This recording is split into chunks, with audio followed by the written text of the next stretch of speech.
राधे राधे। जय श्री कृष्णा। वैकुंठ चतुर्दशी व्रत कथा।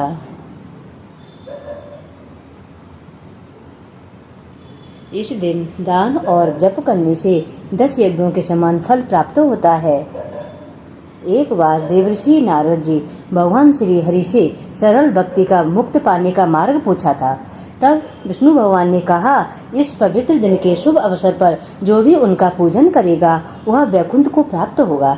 ऐसी भी मान्यता है कि वैकुंठ चतुर्दशी के दिन वैकुंठ लोक के द्वार खुले रहते हैं। इस व्रत की पूजा के बाद कथा सुनने को भी आवश्यक माना गया है। ऐसा माना जाता है कि इस दिन अगर आप वैकुंठ चतुर्दशी की कथा का श्रवण करते हैं तो आपके सारे पाप नष्ट हो जाते हैं। वैकुंठ चतुर्दशी को लेकर एक कथा काफी प्रचलित है। इस कथा के अनुसार एक बार श्री हरि देवादिदेव शंकर जी का पूजन करने के लिए काशी आए थे।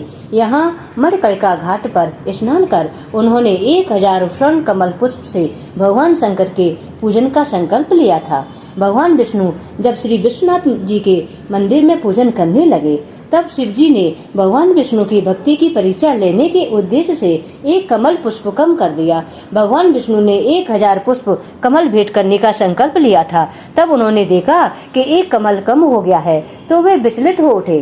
तभी उन्होंने सोचा कि मेरी आंख भी तो कमल पुष्प के समान है, इसलिए मुझे कमल नयन और पुंडरीकाक्ष के नाम से भी जाना जाता है।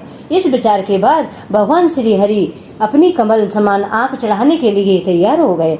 भगवान विष्णु की इस अगाध भक्ति से प्रसन्न होकर शिव भगवान से प्रसन्न हुए। तब तुरंत ही वहाँ प्रकट हो गए और श्री हरि विष्णु से बोले, हे विष्णु, तुम्हारे समान इस पूरे संसार में दूसरा कोई मेरा भक्त नहीं है। इसलिए आज मैं तुम्हें वचन देता हूँ कि इस दिन जो भी तुम्हारी पूजा करेगा वह वैकुंठ लोक को प्राप्त करेगा। आज का यह दिन वैकुंठ चतुर्दशी के नाम से जाना जाएगा।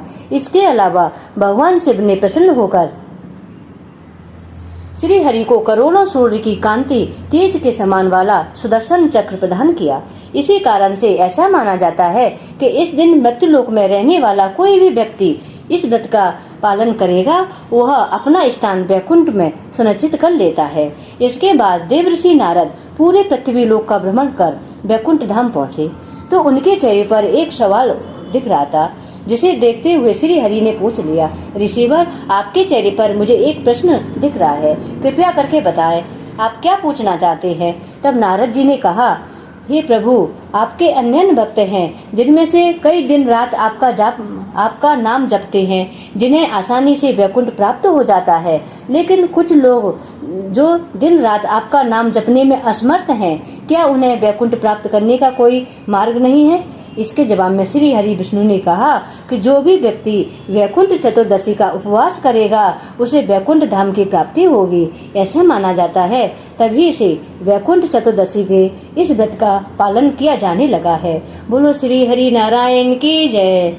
श्रीमन नारायण नारायण हरि हरि, भजमन नारायण नारायण हरि हरि। तेरी लीला सबसे न्यारी न्यारी, हरि हरि, भजमन नारायण नारायण हरि हरि। श्रीमन नारायण नारायण हरि हरि, श्रीमन नारायण नारायण हरि हरि। ओम नमो भगवते वासुदेवाय। ओम नमो भगवते वासुदेवाय। ओम नमो भगवते वासुदेवाय।